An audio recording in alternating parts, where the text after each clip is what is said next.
I was born the 23rd of April, 1926. I went to All Saints Catholic Parochial School, and then from there I went into the seminary for a year and left, went to Canisius College, Canisius High School, and then after the war I came back.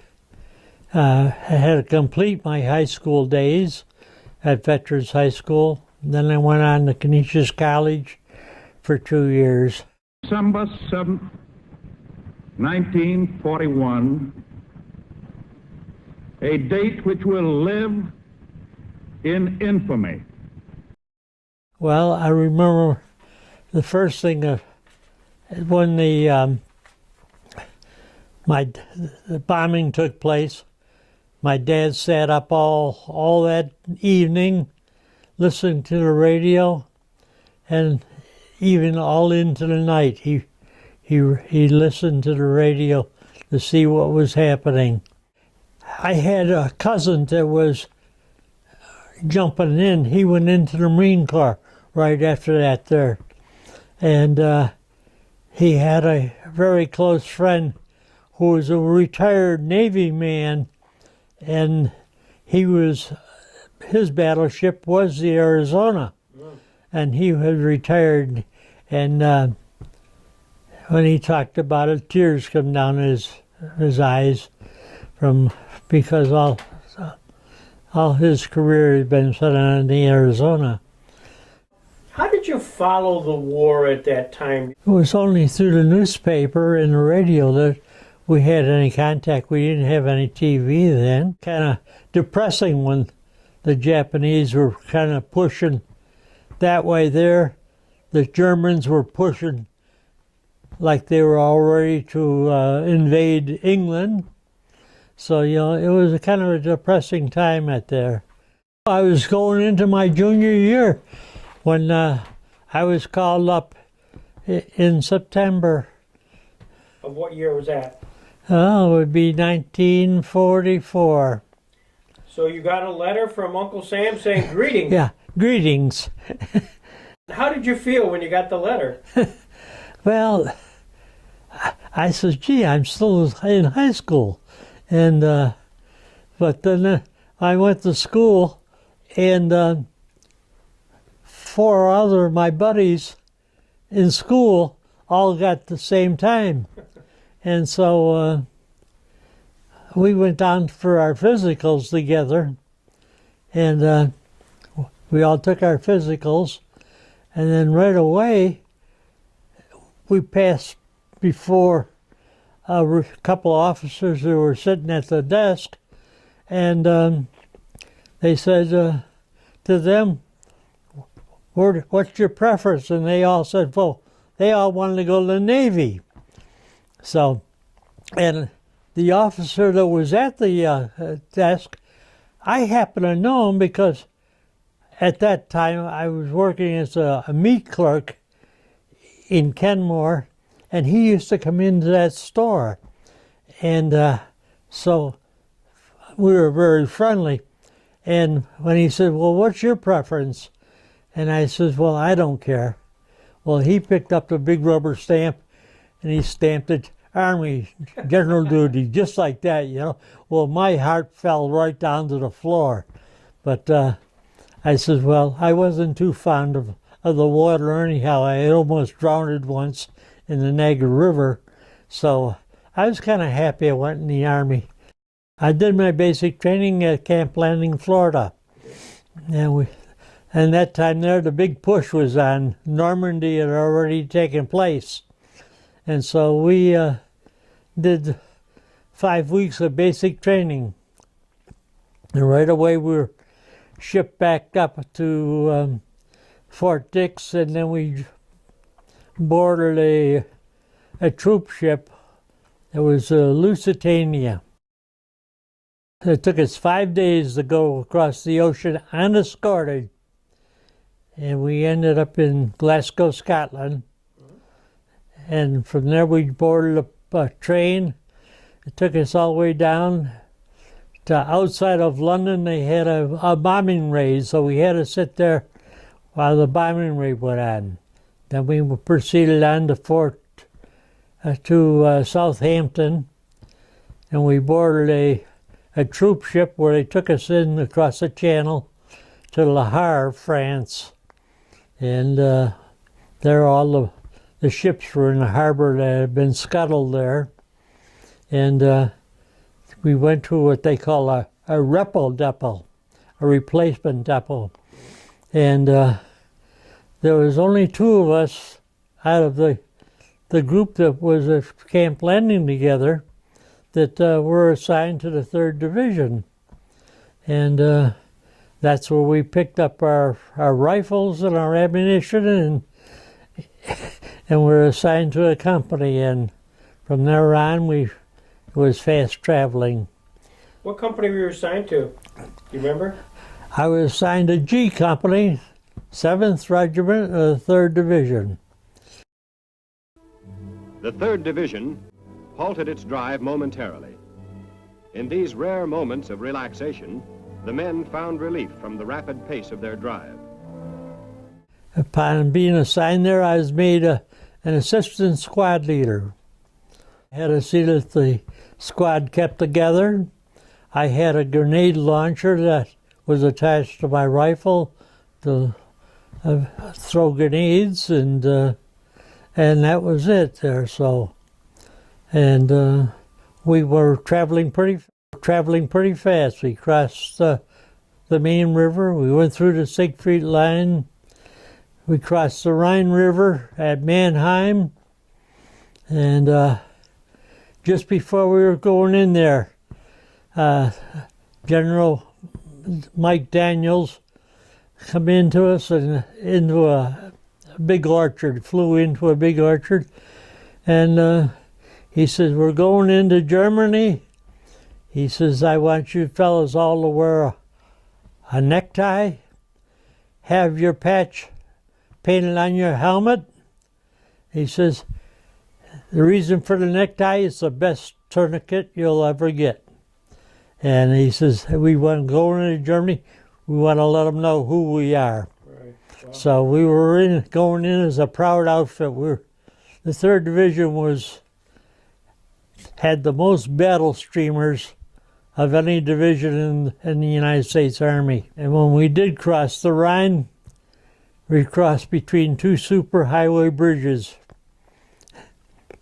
And I said, "Sure, any place else," I says, "they don't have anything to zero in on," but they had us zeroed in.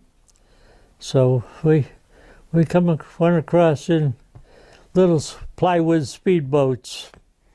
On the other side, there was like a construction hut the Germans had. And every time we moved, the artillery would open up. And so when we got across the speedboat, they went right up onto the banks. We all tumbled out of the boat and out of the little speedboat and went on and got into the city, and we took Mannheim. Yes, we had a lot of resistance fight. And we had a tank car with us, TD destroyers, tank destroyers. There was 3 of them, and they set a position and lobbed it artillery, close artillery. I can remember seeing them shooting, knocking off the steeples where the Germans could have had artillery observers seeing us moving in. And it was house-to-house fighting there. Iron Mike says, "We're going in as liberators, not conquerors." Yeah. He says, "So no more throwing phosphorus grenades into the houses and that stuff." He says, "I'm trying to burn out the he said, "If a door's locked, we'll leave it locked." So we had to be careful, and we warned not to pick up anything that it might be booby-trapped. Mm-hmm. And at that time, the Germans were mining with a mine that was called Bouncing Betty. And you step on it, and it come up about waist high and explode. and it was taking a lot of casualties that way. So we had to be careful going through minefields. And then after we got going, we were catching up to them so fast they couldn't take down their signs depicting minefields for their own troops. And I remember going into one place we liberated was a whole bunch of prisoners of war kept, and they were concentration camp. And I can see those sliding the doors back at 40 and 8s. 40 people, 8 horses was what they were called. And some of those fellas, they were just skin and bones. You wonder how anybody could live with just their skin over their bones. And Do you know where that concentration camp was? I often Belson Bob or in there, but they were still sitting they were all loaded on the railroad track. They were trying to get them away from us so that we wouldn't show what they were doing. See, I can't imagine what your feeling was like seeing that inhumanity. It made you sick to your stomach, and it made you so mad, angry that you couldn't help but try to take it up on the next prisoner you caught. And we were taking prisoners so fast that we couldn't move them back fast enough. We were fighting a war that wasn't like any of the wars that we've had since. It wasn't a dirty war. They were in German uniforms, we were in American uniforms. We knew who the enemy was. And the people that we saw were just like American people, only they spoke German. So you couldn't take it out on the people, but you took it out on the army that you've come against. Until then, they were shooting at us, and we were just trying to defend ourselves. But then we got kind of bitter. I can remember one place we had to set aside. General Patton was coming through, changing sectors, and we had to wait for him. And everybody called him, there goes old blood and guts. And I always, a lot of them fellas were down on him. I says, yeah, he's losing a lot of fellas, but what he's doing is making the war end faster. He was moving that fast. Did you ever get a chance to see him at all? Did you eyeball General Patton at all? It's all you could see him standing in the Jeep. Yeah. Standing in his Jeep, and you saw his flags, and they were going on through. We were off to one side. We had to let them come through with the Jeeps and his tanks. And so that's what he looked like. He was standing up and. Yeah, he was standing up there. He was boss. Yeah, it was quite. That was a really exciting moment. We went in it was what we would call Saturday before Easter, and then we dug in there, and where we dug in, we were right in front of a picket fence, and the sergeant come along and says, "We're going to get a ring of fire to protect us, so that the Germans don't make a counterattack at us." Well, the ring of fire was so close that we were down in our slit trenches, and the shrapnel was cutting off the fence behind us. It was going right over the top of us. Okay. And I told my buddy, I says, it might be to protect us, but boy, they sure are scaring the devil out of us.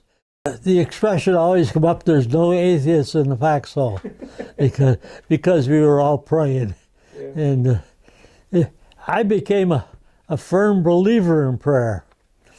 I used to pray every day. I said, if I'm going to get hit, I said, let me get hit in the arms or in the legs, because I used to see guys getting hit in the chest and the stomach, and it was fatal. And I used to pray that way. And when my time came, I guess my prayers were answered because I got hit in both arms and on the side of my leg all at the same time. Machine gun. So the machine was going across that fast. It hit me through my left arm, just between my elbow and my shoulder, my right elbow, where I was carrying my gun, my rifle that way. So the machine gunner was up behind me in a steeple, a sniper fire, and he had gotten two of the fellas on the opposite side of the street, hit them both in the legs. And my first scout, he jumped up ahead, and he started, and he only got part way, and I see him roll underneath a wagon.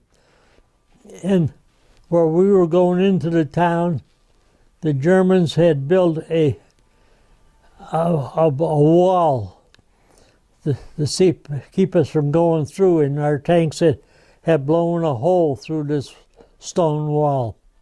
So we had to go out around and get behind it. We couldn't get through into the town. And when I saw George jump out like that and dive, I said, well, he won't expect another guy so fast. So I took off right so fast. And as I took off and headed for the hole, the machine gun was raking.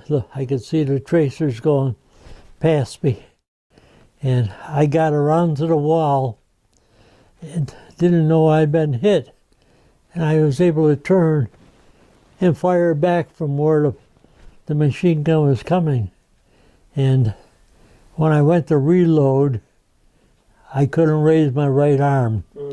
I could feel it burning. And I pulled my sleeve across, and I saw a couple holes in my jacket, not feeling anything in my left arm. And so I got around the corner into the next house, and the rest of the fellows came up from our squad. And I says, I'm hit. I says, I can't move my arm. And they laid me on the bed, and they started feeding me our aspirin pills and that stuff. And they took my first aid kit and wrapped this arm. Then they took one of the other fellows' first aid kit and wrapped the other arm. And we sat there. They said, well, you got $1 million wound. He said, you're going to go home. And I said, what's $1 million wound? He explained I was going to go home. First sergeant, he came up and with a Jeep, and he got me in the front seat of the Jeep, and then they got the two fellows that were hit across the street on stretchers, and they loaded them on the back of the Jeep. And he says, well, we'll head for a hospital. Well, we got to the first field hospital, and they were all packing up, moving forward, because the troops were moving forward so fast. So then we started off at about 7 o'clock in the morning, early in the morning. And when we got to the second field hospital was closing up. So by the time we got to a field hospital that wasn't closing up, it was night.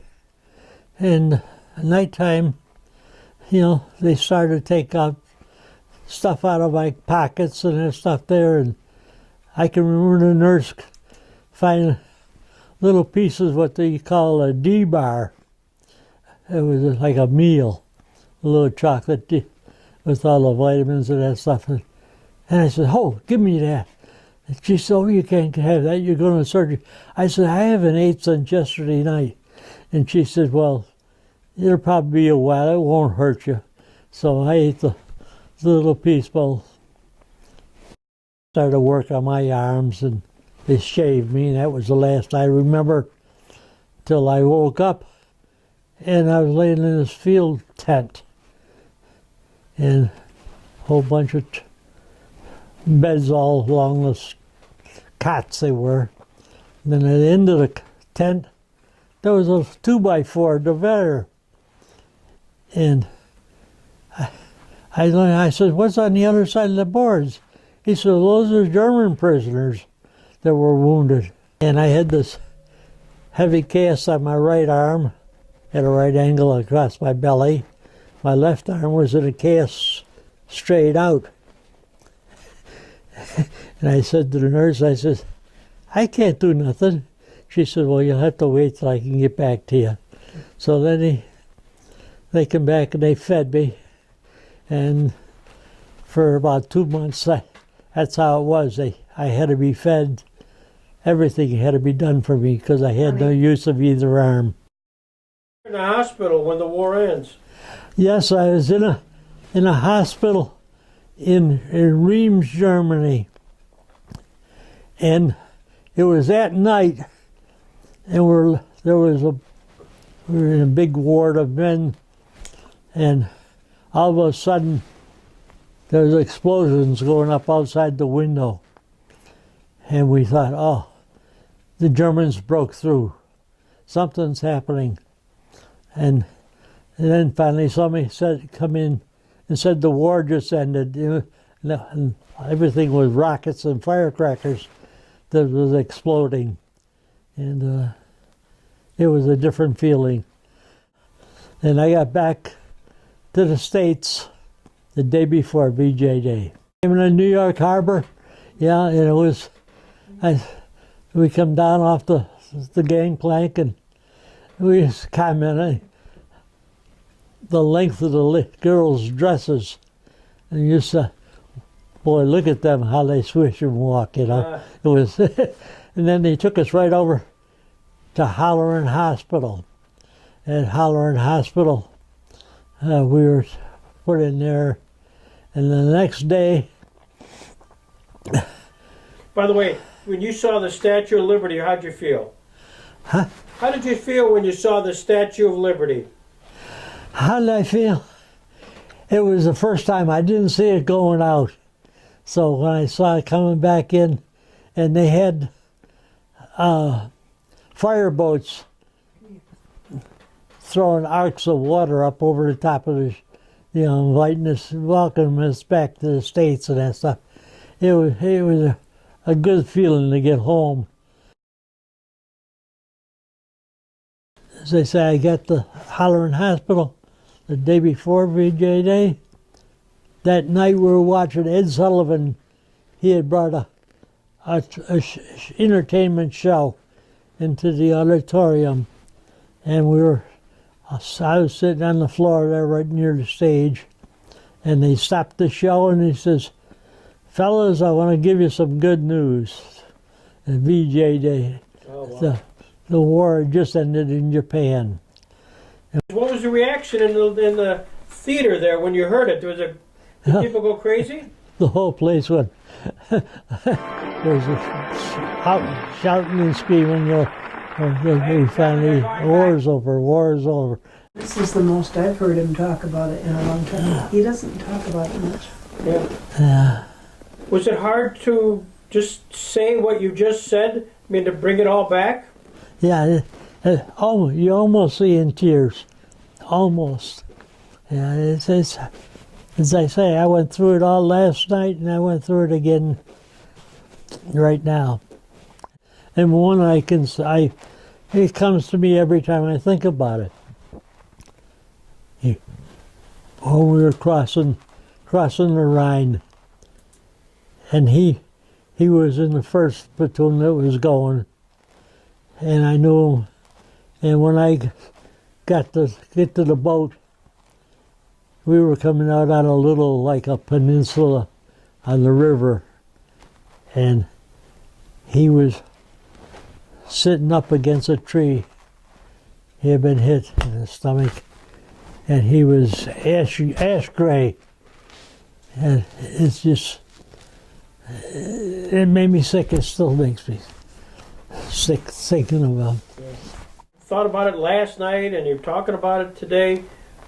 What's the legacy of World War II to the students today, to the children today? What do you think they should learn from this? The only thing I can tell them, get all the education they can, because this is such a technical war now that they're going to have some smarts to be. It's not all bullets and rifles. It's with this high tech stuff that they're using now. That if you don't have the education to understand it, you'll never survive. Mentioned that your unit was the G Company, 7th Regiment, 3rd Division. Yep. Here it is here. Oh, there you go. Perfect. That's the patch. Yep. And there's some of my ribbons. Oh, congratulations. Purple Heart, Yeah, go ahead. occupation, Yeah, he's got a Purple Heart. 2 Battle Stars, Zone of Interior. Yeah. Then I have the Combat Infantryman's Badge. I wore the Croix de Guerre because our division had been honored by the French for our freeing France. Our division made the invasion of southern France. They came through Marseille and up the Seine to Saint-Lô.